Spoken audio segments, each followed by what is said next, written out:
Somnifère, le podcast.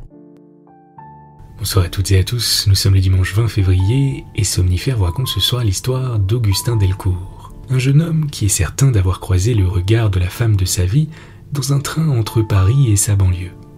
C'est une nouvelle de Françoise Mangeot intitulée « La blonde du train d'Argenteuil ». Et juste avant cela, une séance de relaxation pour identifier et laisser aller ses émotions. Si ce podcast vous aide à trouver le sommeil, je vous remercie de prendre quelques secondes pour le noter ou le commenter sur la plateforme sur laquelle vous l'écoutez. Je vous souhaite une excellente nuit et maintenant place à notre séance de relaxation. La séance de relaxation. J'espère que vous avez passé un bon week-end et que vous avez pu profiter un peu de l'allègement des restrictions sanitaires. C'est la fin de l'hiver dans tout juste un mois.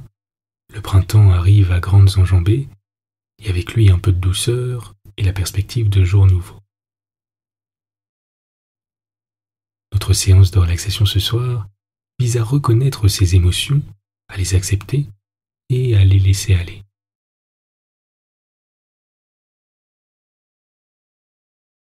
Fermez les yeux et prenez quelques instants pour vous autoriser à refermer cette journée.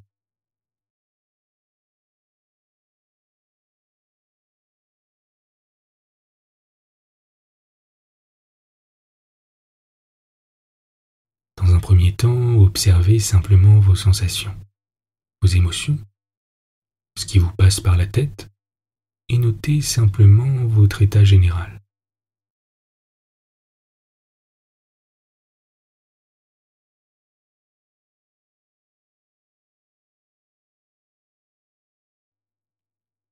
Qu'il s'agisse de fatigue, d'appréhension, de tristesse, d'excitation, on passe tous par une ribambelle d'émotions positives et négatives, et c'est tout à fait normal et naturel. Autorisez-vous simplement à faire un constat, à observer votre état général, sans jugement, en acceptant la manière dont vous vous sentez.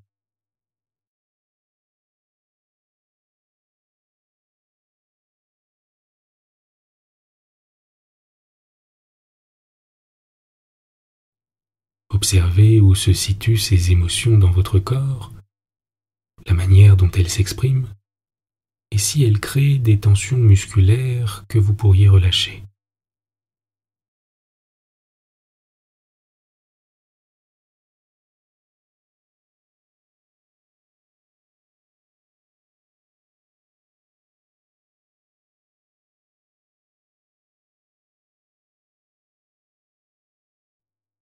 Je vais à présent vous demander de prendre une première inspiration, longue et profonde, en rassemblant toutes ces émotions, quelles qu'elles soient, et de relâcher ce qui vous pèse à l'expire, de les laisser aller.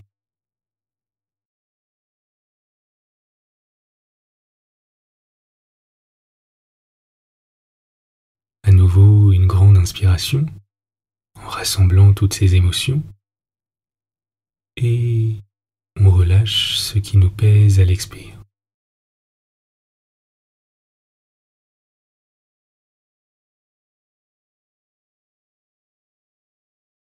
Vous pouvez, si vous le souhaitez, poser une main sur votre ventre ou votre poitrine.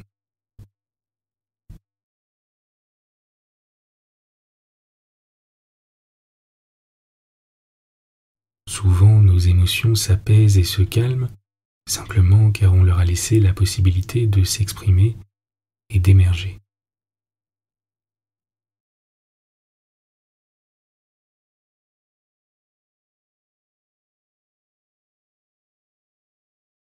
Prenez un petit instant pour détendre tous les petits muscles de votre visage, votre mâchoire, votre langue,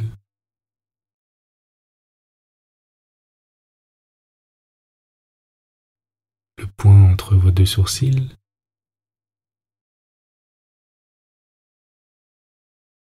et votre front.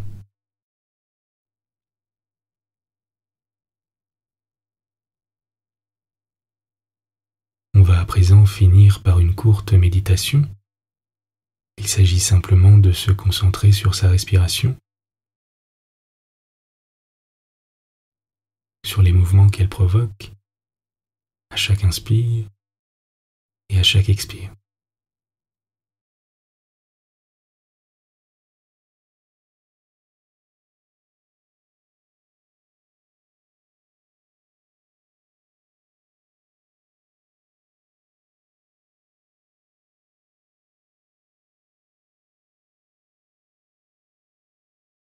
Sans avoir aucune attente, en étant tout simplement présent,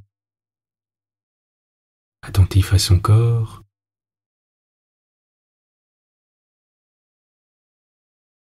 à ses mouvements,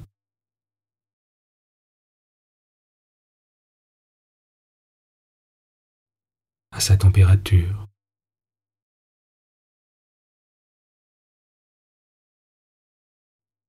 à sa position sur le matelas.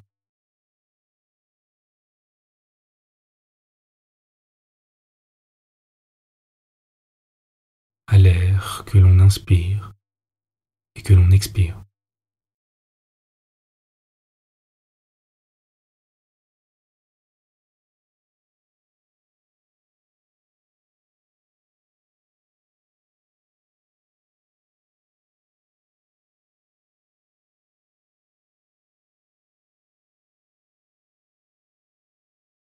À notre ventre qui monte et qui descend.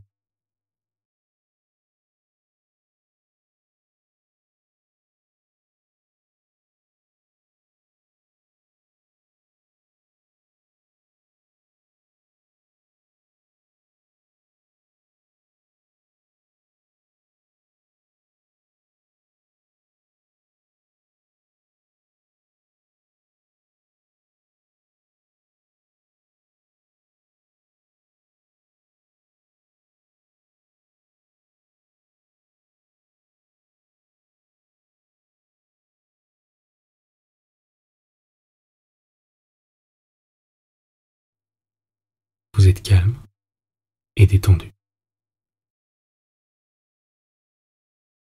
L'histoire du soir. Françoise Mongeau, la blonde du train d'Argenteuil. Augustin Delcourt était un homme comme tant d'autres, encore jeune mais déjà plus un jeune homme, avec un physique assez ordinaire. Né dans une famille de cadres moyens, il y avait coulé une enfance heureuse et paisible. Il avait fait sans conviction mais correctement des études moyennes, décroché assez mollement quelques diplômes de comptabilité, qui lui avaient permis d'intégrer sans effort le staff de gestion d'une compagnie d'assurance.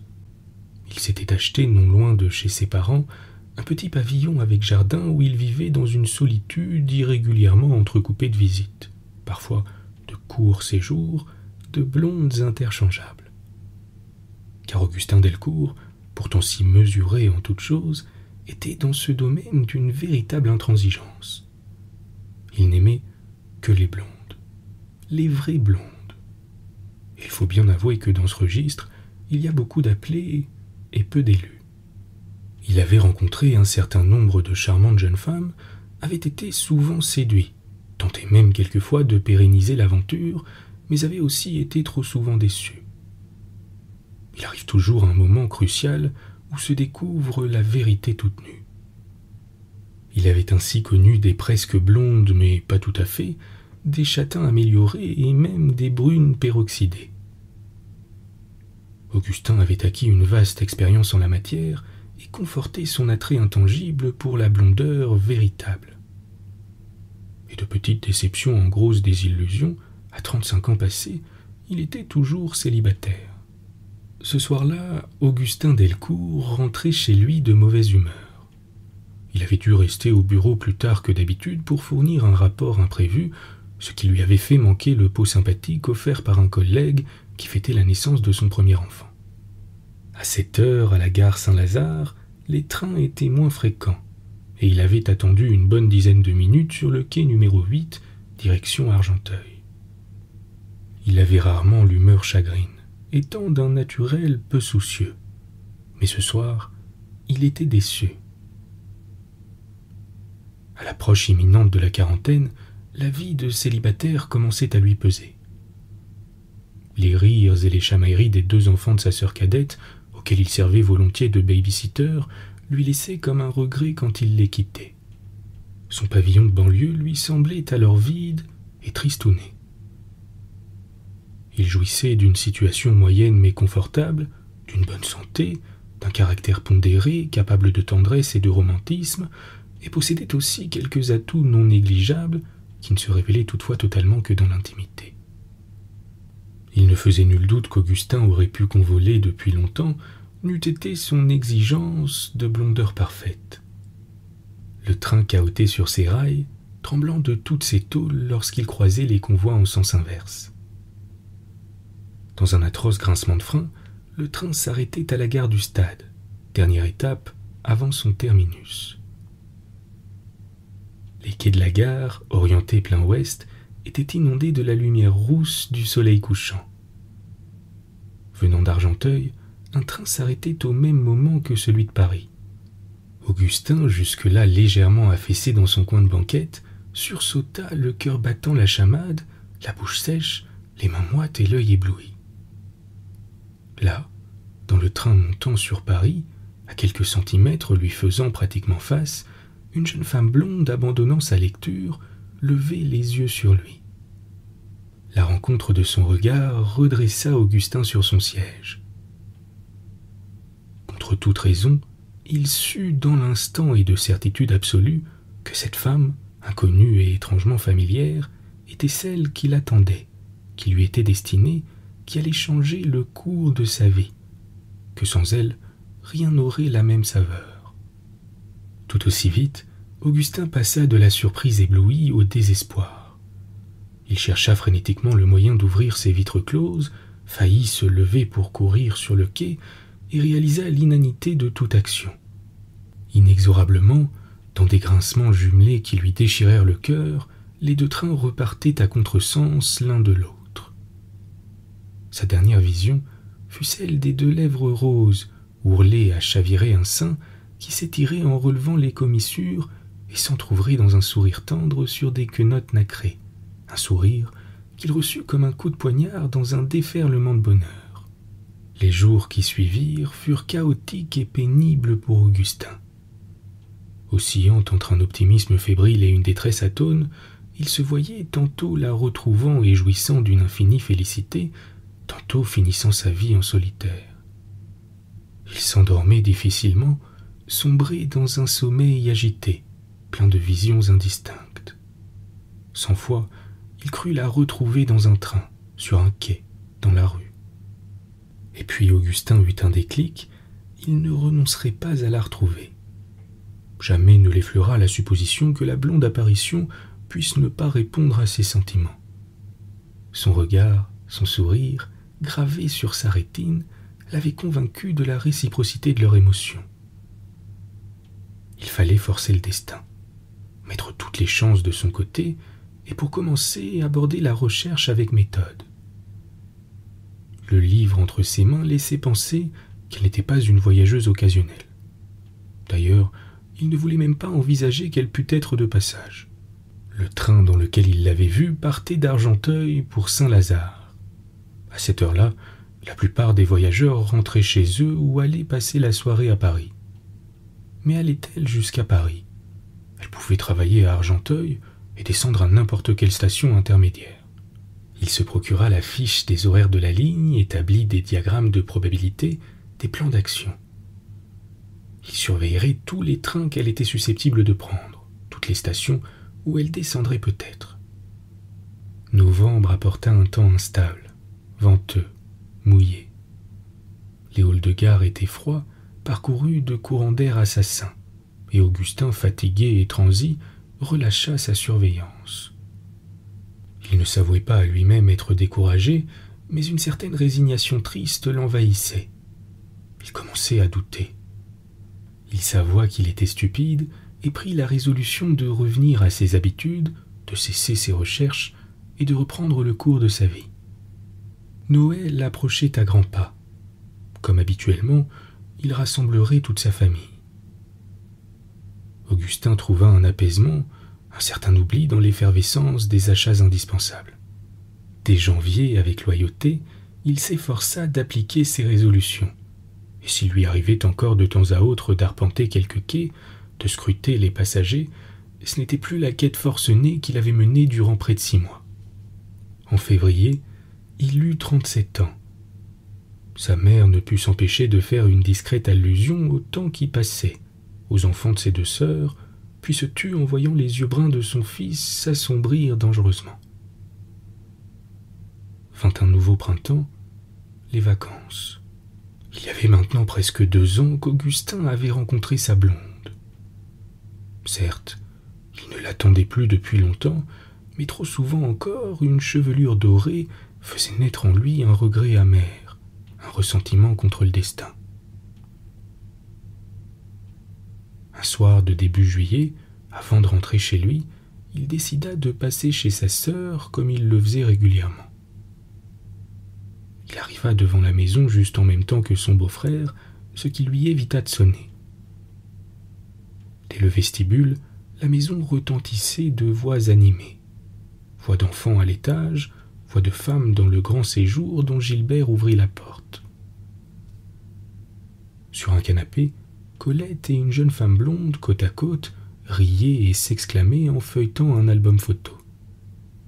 Elles levèrent la tête d'un même mouvement à leur entrée, un large sourire aux lèvres et les yeux brillants.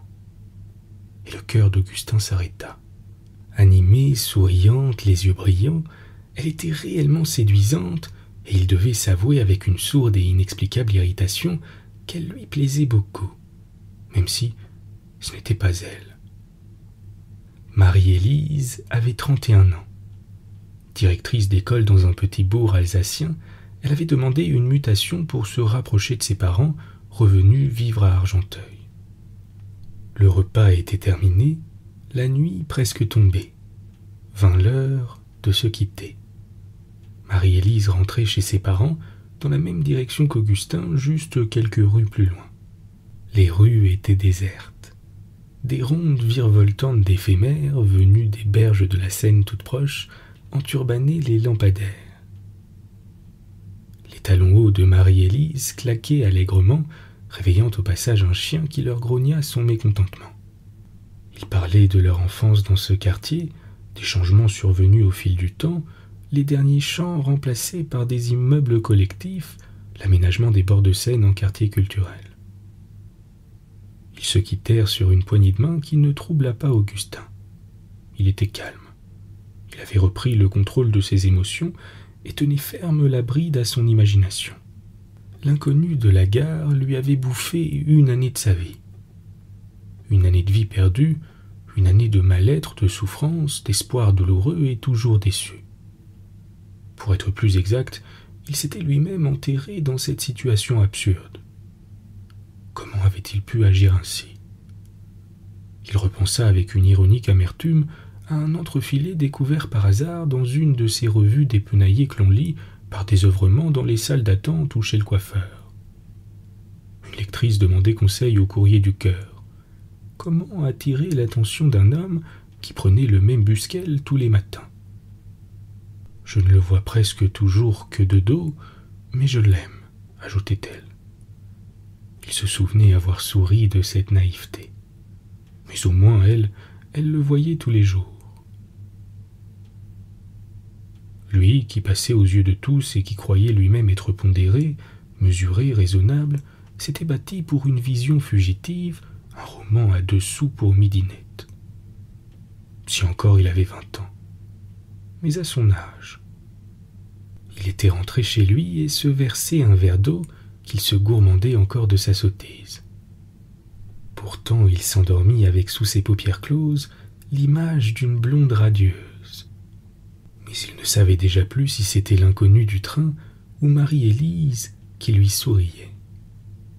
Les vacances terminées, le train-train quotidien avait repris sa place. Augustin rejoignait Marie-Élise pratiquement chaque soir. Ils passaient tout leur temps libre ensemble et rencontraient leurs familles de temps à autre le week-end. Des familles qui avaient accepté sans un mot leur liaison, leur accordant tacitement un statut de couple, les traitant comme tels sans jamais en parler.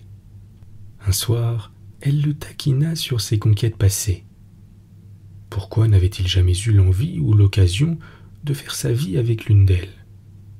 En filigrane de ces questions se profilait sans doute la véritable interrogation. Pourquoi moi? Il raconta son attrait presque exclusif pour les blondes, ses quelques courtes liaisons, ses aventures passagères, ses déceptions, ses lassitudes, puis l'apparition fugitive et envoûtante de l'inconnu du train. Il ne cacha rien de la folle recherche qu'il avait menée au mépris de toute raison durant plusieurs mois, ni de la difficile résignation des abusés qui avaient suivi. Il dit le trouble qui l'avait saisi quand il l'avait découverte dans le salon de sa sœur, les ressemblances indéniables, mais aussi les différences entre elle et son souvenir de l'inconnu, et les émotions contradictoires qui le malmenaient tandis qu'il s'efforçait de ne rien laisser paraître. Il dit aussi comment, sans même qu'il en prenne conscience, ses souvenirs de la blonde apparition s'étaient effacés devant elle. Un soir de printemps, Augustin, en rentrant, trouva sa femme affairée à fouiller dans le coffret de marqueterie dont elle avait fait sa boîte à bijoux. Tout en parlant, elle avait mis une boucle intacte à son oreille gauche et s'était levée, sans doute pour aller se regarder dans une glace. Le soleil oblique du soir de mai frappait les vitres, se reflétant l'une dans l'autre à l'infini, nimbant Marie-Élise d'une lumière dorée d'apothéose. Le souffle coupé, il regarda intensément cette femme, sa femme, retrouvant d'un seul coup l'incroyable émotion qui l'avait submergé 20 ans plus tôt dans le train d'Argenteuil. Les cheveux blonds dorés, le sourire si tendre et cette goutte de saphir à son oreille. Il l'attira vers lui, l'emprisonna dans ses bras, murmurant dans ses cheveux « Ma blonde, comme je t'aime. » Bonne nuit. Bonne nuit.